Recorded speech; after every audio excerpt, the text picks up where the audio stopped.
नमस्कार दोस्तों। Big boss देखते हैं क्या आप? मैं आज आपसे इसलिए पूछ रहा हूँ क्योंकि आज जिस घटना की कहानी आपके सामने लेकर आया हूँ ना, ये बिग बॉस के सेट में काम करने वाले एक साधारण से लड़के के साथ बड़ी भयानक और भूतिया तरीके से घटी थी। अनिल नाम का ये लड़का अभी से 2 साल पहले बिग बॉस की यूनिट में स्पॉट बॉय का काम किया करता था। मतलब इसका काम क्या था कि वहाँ पे जो कैमरा संभालने वाली टीम होती थी, वहाँ पे जो भी ऑफ कैमरा वाली यूनिट होती थी, उन लोगों के लिए चाय, नाश्ता ये सारी चीज़ें तैयार करना, वहाँ की साफ-सफाई का ध्यान रखना। अब आपने देखे हैं, आपको पता ही है, बिग बॉस चौबीसों घंटे शूट हो रहा होता है। मतलब अंदर कंटेस्टेंट तो पूरा टाइम एक्टिव रहते ही हैं, लेकिन साथ ही साथ ऑफ कैमरा मतलब बिग बॉस के घर से बाहर जो यूनिट होती है, वो भी काम सँभाल रही होती है। कैमरा हैंडलिंग से लेकर सारी टेक्निकल चीज़ों का ध्यान रखना। तो वहाँ पे हर वक़्त कोई ना कोई मौजूद होता है, एक टीम मौजूद होती है। तो उस टीम को सँभालने के लिए हर वक़्त एक स्पॉट बॉय, डे शिफ्ट में अलग टीम होती है, नाइट शिफ्ट में अलग टीम होती है, तभी तो सोएँगे, आराम करेंगे भाई एक टीम वाले।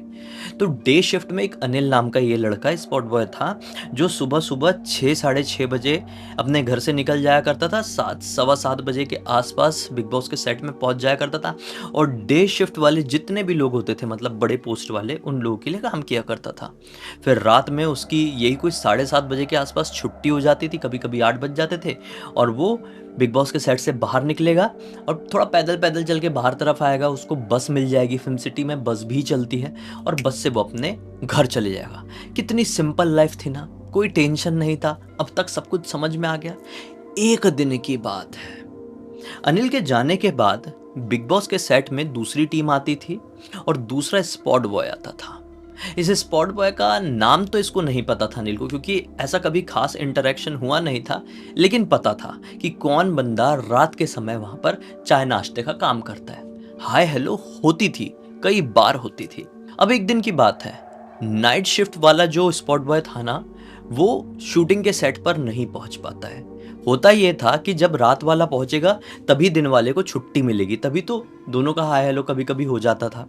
तो आज अनिल को उसका सुपरवाइजर बोल ही नहीं रहा है कि बेटा तू घर जा सकता है, रात वाला आ गया। वो इंतजार कर रहा था, नहीं आया नहीं आया। फिर सुपरवाइजर अनिल के पास आता है, कहता है बेटा देख, मैंने रात वाले स्पॉट बॉय को, जिसका नाम रवि है, उसको फ़ोन करने की कई बार कोशिश किया हूँ, वो फ़ोन नहीं उठा रहा है। तो बेटा तू एक काम कर, तू ना अभी थोड़ा लेट नाइट तक रुक, मतलब 11-12 बजे तक रुक। जब तक मैंने किसी और बंदे का अरेंजमेंट किया हूँ, वो पहुँचेगा फिर तू निकल जाना। इसने बोला सर ये तो बड़ी तकलीफ वाली बात हो जाएगी, थोड़ा एक्स्ट्रा मिल जाएगा कि नहीं, मतलब पैसे आज की पगार, क्योंकि मैं 4 साढ़े 4 घंटे एक्स्ट्रा रुकूंगा। तो सुपरवाइजर सर ने बोले भाई तू रुक जा, पैसे का मैं करवा दूंगा, तू चिंता मत कर। तो अनिल बिंदास वहां पर रुक गया। रात के तकरीबन 12:30 बजे के आसपास एक दूसरा बंदा सेट पर पहुंचता है। वो स्पॉट बॉय था जो रेगुलरली आता था, रवि, वो नहीं आता, कोई दूसरा बंदा। और जैसे ही दूसरा बंदा सेट पे पहुंचा, बिग बॉस के सेट से अपने अनिल को छुट्टी मिल गई। अनिल ने राहत की सांस लिया, अपना बैग उठाया और सेट से बाहर निकला। सेट से बाहर निकलते से ही उसको दिखाई देता है फिल्म सिटी का वो सुनसान अंधेरा वाला जंगल। नॉर्मली रोज तो उसकी 7:30-8 बजे तक छुट्टी हो जाती थी, तो सब नॉर्मल सा लगता था, लेकिन आज 12:30 बजे पहली बार ये इस जंगल में निकला है और बड़े स्कैरी माहौल लग रहा है। कोई दूसरे लोग भी आते जाते नहीं दिखाई दे रहे हैं। इसने सोचा कि गाना गुनगुनाते हुए मैं हमेशा की तरह आगे बढ़ता हूँ, बस स्टॉप आएगा तो वहाँ पे पक्का कोई ना कोई मिल जाएगा। रात बेरात बहुत सारे लोगों की शूटिंग खत्म होती रहती है, तो थोड़ी जान में जान आएगी। लेकिन बात ये थी, आज ओवर टाइम करने की वजह से ये बहुत ज़्यादा थक भी गया था। हिम्मत साथ नहीं दे रही थी, लेकिन हिम्मत से ज़्यादा डर इसके ऊपर हावी हो रहा था। ये गाना गुनगुनाते हुए अपने बस स्टॉप की तरफ निकल चला। थोड़ी ही दूर पहुंचा होगा, एक टर्न आता है। टर्न लेकर लगभग इसको 400-500 मीटर और आगे बढ़ना था, बस स्टॉप आ जाता। ये जैसे ही टर्न लेता है ना, इसको सामने से एक ऑटो आती हुई दिखाई देती है। ये सोचता है चलो अच्छा हुआ, ऑटो दिख गई, ऑटो में ही सवार होऊंगा और डायरेक्टली घर चले जाऊंगा यार। इतनी रात में तो बस वगैरह ऑब्वियसली मिल नहीं सकती, बस बंद हो जाती रात के समय। और मैं तो गोरेगांव में रहता हूँ, फिल्म सिटी से बाहर निकलते से ही एक चौल मिल जाती है, वहीं पे रहता हूँ, कोई टेंशन नहीं है, ज़्यादा भाड़ा भी नहीं लगेगा। वो ऑटो इसके पास आई और रुक गई। ऑटो ड्राइवर थी एक लड़की, बड़ी खूबसूरत सी, प्यारी सी, मासूम सी लड़की, जिसकी उम्र यही कोई 27-28 साल के आसपास की रही होगी। अनिल की ही उम्र की लड़की। ये कुछ सेकंड उसको देखता ही रह गया। बोला अरे एक लड़की ऑटो ड्राइवर, ठीक है ना, क्या फ़र्क पड़ता है, चले जाता हूँ बढ़िया से बैठ के। वो उसमें बैठ गया और बोला कि यहाँ यहाँ चौल है, आप मुझे छोड़ दीजिए। लड़की ने भी ऑटो घुमा ली और मस्त से ऑटो चलाने लगी। लड़की ने बहुत अच्छा परफ्यूम लगा कर रखी थी। जितनी वो खूबसूरत थी उतनी ही खूबसूरत स्मेल उससे आ रही थी। हालांकि ऑटो वाली ही कॉस्ट्यूम में थी, लेकिन उसका जो अट्रैक्शन था उससे अपना ये अनिल नजर नहीं हटा पा रहा था। और आखिरकार अनिल बोल पड़ा, आप इतनी रात गए यहाँ पर कैसे? लड़की कहती है कि किसी को शूटिंग में छोड़ने के लिए आई थी, लौट रही थी तो सोची कि थोड़ी आगे बढ़ जाती हूँ, कोई मिल जाएगा तो खाली जाना नहीं पड़ेगा। इसने बोला, वैसे एक बात बोलूं, आप दिखती कितनी सुंदर हो, आवाज़ भी कितनी अच्छी है, और कितने अच्छे से आपने खुद को मेंटेन करके रखी हो। आप दूसरों को छोड़ने का काम क्यों करती हो शूटिंग में? आप खुद क्यों नहीं करती शूटिंग वूटिंग, हीरोइन बन जाओगी। तो उसको ना थोड़ा अजीब लगा, ऑटो ड्राइवर लड़की को थोड़ा अजीब लगा। उसने ऐसा थोड़ा सा पीछे देखी कि ये कैसी बात कर रहा है, एक तो आधी रात का वक्त है। और उसने कुछ रिस्पॉन्स नहीं करी, हल्का सा ऐसा ऐसा वाला कर दी और ऑटो अपना चलाना कंटिन्यू रखी। जैसे ही इसकी वाली चौल आई, बहुत रात का वक्त था, चौल का एरिया पूरी तरीके से सुनसान था। जैसे ही इसकी चौल का एरिया लगा, वो ऑटो झटक कर बंद हो गई, जैसे कि ऑटो खराब हो गई। ये उतरा और बोला, अरे आपकी ऑटो तो बंद पड़ गई। कोई बात नहीं, चालू हो जाएगी, लड़की ने ये जवाब दी, आप जाइए। और वो भी घूमकर अपने घर की तरफ चला गया। जब घर पहुंचा तब उसका दिमाग में आया, अरे यार मैंने तो लड़की को पैसे ही नहीं दिया। उसने मुझे बोली कोई बात नहीं, चालू हो जाएगी, आप चले जाइए, और मैं आ भी गया। ये तो गलत हो गया। वो वापस से बाहर निकला, उस जगह पर पहुंचा जहां पर वो लड़की की ऑटो खराब हुई थी, जहां पर ऑटो रुकी थी, तो वहां पर ना ही ऑटो थी ना ही लड़की थी। इसने सोचा, बड़ी अजीब चीज़ है यार, पैसे नहीं ली, चलो मुझे क्या है। ये घर के अंदर चले गया, मुंह हाथ धोया, थोड़ा बहुत खाना बचा हुआ था, खाना वाना खाया और सोने के लिए बिस्तर पे। जल्दी उठना रहता था, मैंने बोला ना 6 साढ़े 6 बजे अपनी ये शूटिंग के लिए निकल जाया करता था, और अभी तो लगभग 1 बजे ये घर पर पहुंचा है। लेकिन नींद नहीं आ रही थी, बार बार वही खुशबू नाक में आ रही है। पता नहीं कौन सा अत्तर या फिर परफ्यूम लगाई हुई थी। कितने सुनहरे उसके प्यारे प्यारे बाल थे, कितनी मीठी सी आवाज़ थी, कैसी स्किन थी यार, क्या लड़की थी वो। यही यही दिमाग में चल रहा है। फिर अचानक से स्ट्राइक हुआ, इतनी सुंदर लड़की ऑटो ड्राइवर, और मुझसे पैसे क्यों नहीं लिए? अरे यार ये क्या हुआ? कहीं मैंने जिस तरीके से उससे बात किया था, उसने उसको छेड़ना तो नहीं समझ ली? कहीं मुझसे वो डर तो नहीं गई थी, इसलिए बोल दी थी नहीं नहीं चालू हो जाएगी, आप चले जाइए। अरे यार मैंने एक लड़की को अनकंफर्टेबल कर दिया आधी रात। मेरी तो वो थिंकिंग नहीं थी, लेकिन मेरा ऐसा हुलिया है ना, तो मैं तारीफ भी करूंगा तो छेड़ना लगेगा। अच्छे भी तो कपड़े नहीं है मेरे पास, यार बेचारी को छेड़ दिया क्या मैंने अनजाने में? यही सोचने लगा। और इसको बहुत पछतावा हुआ अपनी हरकत पे, कि मैंने एक लड़की को इतना अनकंफर्टेबल कर दिया कि उसने मुझसे पैसे भी नहीं ली, और ऑटो रुकते से ही मदद भी नहीं ली, और मुझे घर भगा दी।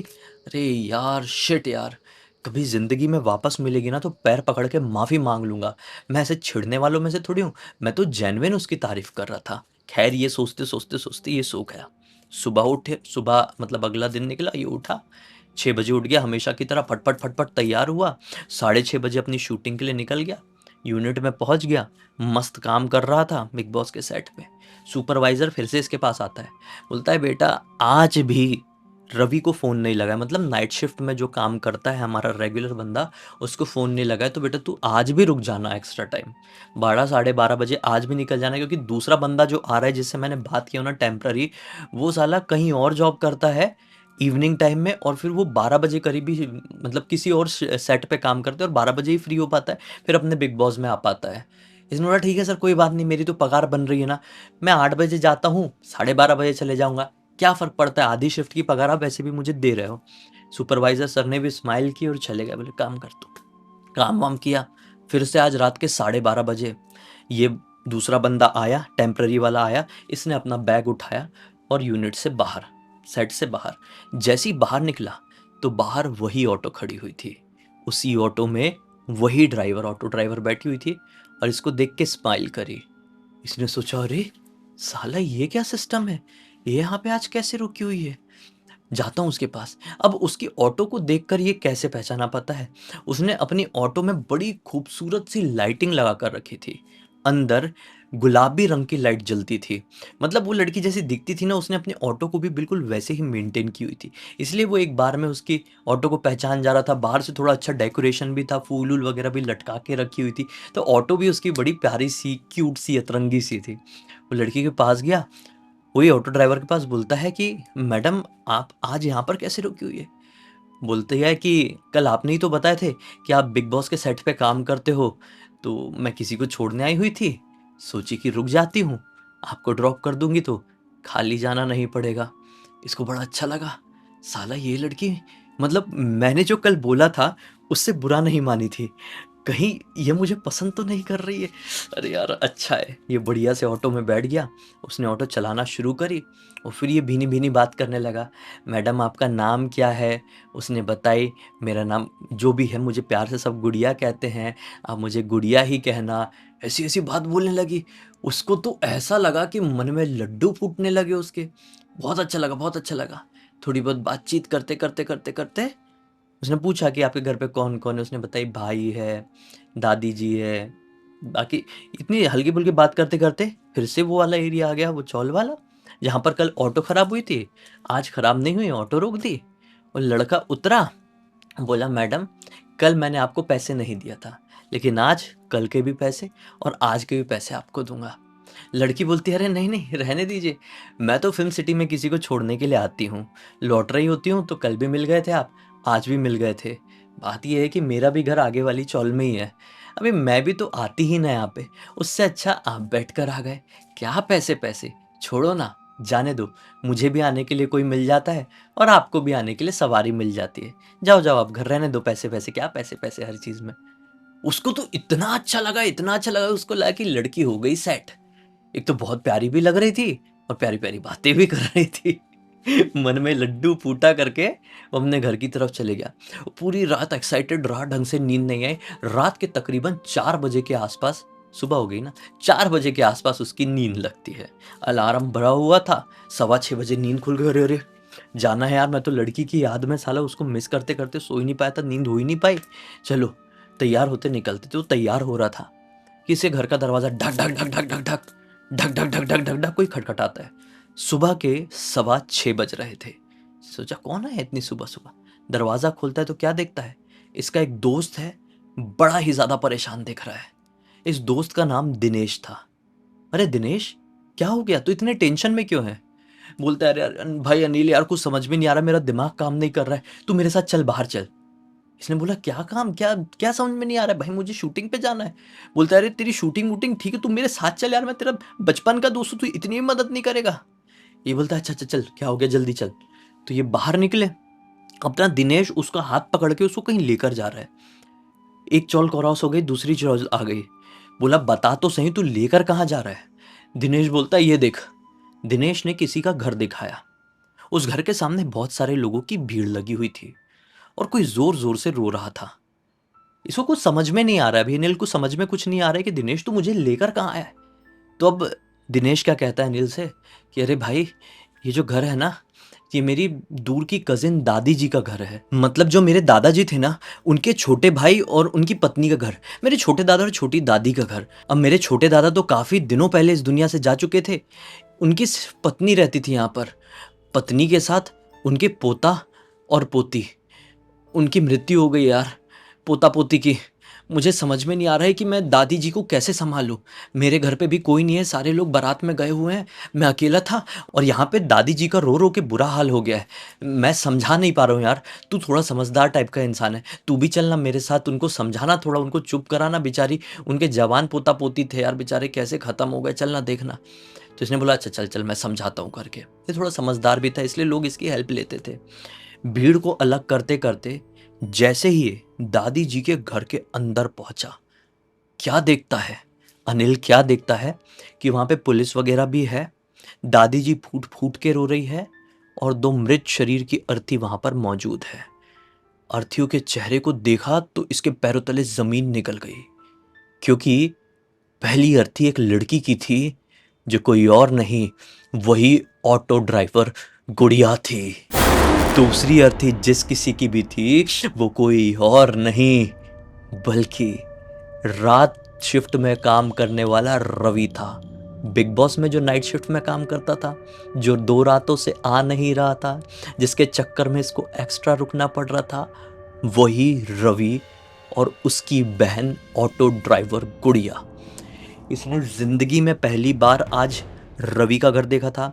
इसको ज़िंदगी में पहली बार आज पता चला था कि वो ऑटो ड्राइवर गुड़िया कोई और नहीं, मेरी ही सेट पर काम करने वाली रवि की बहन है। ये देखकर हक्का बक्का रह गया कुछ सेकंड के लिए, पीछे हटा और घर के बाहर निकला। घर के बाहर उसकी नज़र जिस चीज़ पर पड़ी उसे देखकर तो और भी ज़्यादा काँप गया। घर के बाहर खड़ी हुई थी वही वाली ऑटो जिससे ये 2 रातों से अपने घर तक आ रहा था। वही ऑटो जिसके अंदर गुलाबी लाइट जलती थी, गुड़िया की ऑटो। गुड़िया का अमृत शरीर अंदर पड़ा हुआ था। दादी को क्या समझाना, इसके आंखों से ही आंसू निकलने लगे। दिनेश इसके पास गया, बोला कि अरे भाई अनिल, तू क्यों रोने लगा? तू ठीक तो है ना? इतना ज़्यादा क्या शॉक्ड? दादी जी को समझाना यार, मैं नहीं रो रहा हूँ, मेरे कजिन भाई बहन मरे इतना तो दादी को संभालना है, अभी खुद को नहीं रोना है। ये बोलता है भाई तू नहीं समझेगा, ये लड़की और लड़का कितने दिन पहले मरे और कैसे मरे तुझे पता है क्या? ये बोलता है मालूम नहीं यार, ये मेरा कजिन ब्रदर, ये भी तो शूटिंग लाइन में ही काम करता था, पता नहीं नाइट शिफ्ट में जाता था, कौन से सीरियल में काम कर रहा था, वही जैसा तू काम करता है। और उसकी बहन ऑटो चलाती थी यार, शायद उसको लेने के लिए गई रही होगी, पता नहीं क्या था। रात बेरात अपनी ऑटो से अपने भाई को लेने के लिए जाती थी। अभी 5-6 दिन पहले की बात ही होगी, पुलिस वाले बोल रहे हैं 5-6 दिन पहले से ये दोनों मर चुके हैं। लेने गई होगी रात बेरात, अपनी ऑटो में बिठाकर लेकर आ रही होगी। रास्ते में किसी ने रोका होगा, दोनों के साथ कुछ गलत किया होगा और इनको गज गज करके, गज गज मतलब समझते हो ना, इनके साथ कुछ बहुत ही गलत करके इनको जंगल अंगल में फेंक दिया। ऑटो भी साइड में जंगल में थोड़ा आउटर इलाके में खड़ी मिली पुलिस वालों को। इसने बोला क्या बात कर रहा है भाई, 2 रातों से तो इस ऑटो से बैठकर मैं अपने घर पर आ रहा था। दिनेश बोलता है क्या बोल रहा है तू, पागल हो गया है क्या अनिल? पुलिस के सामने मत बोल ये सब। अनिल ने अपने आप को संभाला और अपने घर पर आ गया। इसका दिमाग पूरी तरीके से ब्लैंक। खैर, अब तक बिग बॉस से फोन आ चुका था, बेटा अनिल कहाँ पे है तू, जल्दी आ, लेट हो गया तुझे। ये बोला हाँ सर आ रहा हूँ। ये अपने काम पर पहुंचा। काम करते करते पूरे दिन दिमाग लगाते रहा कि मेरे साथ 2 रातों से क्या हो रहा है। लगभग जब छुट्टी होने का समय आया तब उसकी दिमाग की घंटी जली। उसको समझ में आया कि साला जो मुझे ऑटो लेने आ रही थी वो ऑटो कोई और नहीं बल्कि एक आत्मा चला रही थी, गुड़िया की आत्मा। जिस जगह पर मैं काम करता हूँ उसी जगह पर गुड़िया का भाई रवि भी काम करता था। किसी दिन लेने आई रही होगी और दोनों के साथ कुछ गलत हो गया। गुड़िया की आत्मा भटक रही थी कि जैसा मेरे और मेरे भाई के साथ हुआ है वैसा किसी और के साथ ना हो। रवि और मैं एक तरीके से रिलेशन में ही तो हुए ना, जहां पे वो काम करता था, जैसा वो काम करता था वैसा मैं काम करता था। शायद वो गुड़िया, उसकी आत्मा मुझे अपने भाई के जैसे समझ रही थी और मेरी सेफ्टी मेंटेन रहे इसलिए अपनी ऑटो में बैठाकर मुझे चौल तक लेकर आती थी। और मैंने गुड़िया की आत्मा से क्या क्या कह दिया। इसका दिमागी संतुलन हिल गया भाई, जब इसके सब कुछ समझ में आया ना, हिल गया। डर के मारे इसको 6-7 दिन तक फीवर रहा, अपने काम पर नहीं आ पाया। लेकिन जब धीरे धीरे सच्चाई को एक्सेप्ट किया, अपनी माँ से पूरी बात बताया, माँ ऐसा ऐसा हुआ था, इसका मन हल्का हुआ। दिनेश अपने दोस्त से पूरी बात बताया, इसका मन और हल्का हुआ। जब सब लोगों ने मिलकर इसको समझाया कि बेटा तेरे साथ जो कुछ भी हुआ इसमें तेरी कोई गलती नहीं है, बस तुझे एक आत्मा का आशीर्वाद मिला, गुड़िया की आत्मा का, सब ठीक रहेगा, तेरे साथ कुछ नहीं हो सकता। कहीं ना कहीं से गुड़िया तुझे अपने भाई के रूप में देखती है, वो तेरी हमेशा हिफाजत करेगी। उस दिन के बाद से इस दुनिया को देखने का नजरिया इसका बदल गया। ये अब हर लड़की को बहन की नज़र से देखता है और कहता है कि मैं कभी शादी नहीं करूँगा। मतलब थिंकिंग हो गई भाई ऐसी, क्योंकि उसको अपना इतना ज़्यादा गिल्ट है, इतना ज़्यादा पछतावा है, क्या ही कह सकते हैं हम। इस पूरी घटना की जानकारी मुझे अनिल ने ही इंस्टाग्राम पर लिख कर भेजा। मैंने सोचा आप लोग को सुनाऊं, एक बहुत बड़ी सीख और मनोरंजन मिलेगा। इसी एक नोट के साथ कहानी का अंत कर देते हैं। अब तक देख लिए थे तो बहुत सारे लाइक कर देना, चैनल को सब्सक्राइब कर देना। इंस्टाग्राम, हमारी वेबसाइट और गेमिंग चैनल का लिंक आपको डिस्क्रिप्शन बॉक्स में मिल जाएगा भाई। ऐसी कोई कहानी आपके पास भी है तो डायरेक्टली इंस्टाग्राम पर लिख कर भेज सकते हैं। हमारी वेबसाइट में आएंगे तो हमारे प्रोडक्ट और सर्विसेज ज़रूर चेकआउट कर लेना, और गेमिंग चैनल का लिंक आपको मिल जाएगा डिस्क्रिप्शन में। एक नया गेम आ चुका है, मज़ेदार है, तो जाओ उसको भी इंजॉय करो। बाकी यहाँ पर कल बिल्कुल इसी अंदाज में फिर से मिलते हैं ना, तब तक के लिए बहुत बहुत धन्यवाद। आपका दिन शुभ हो।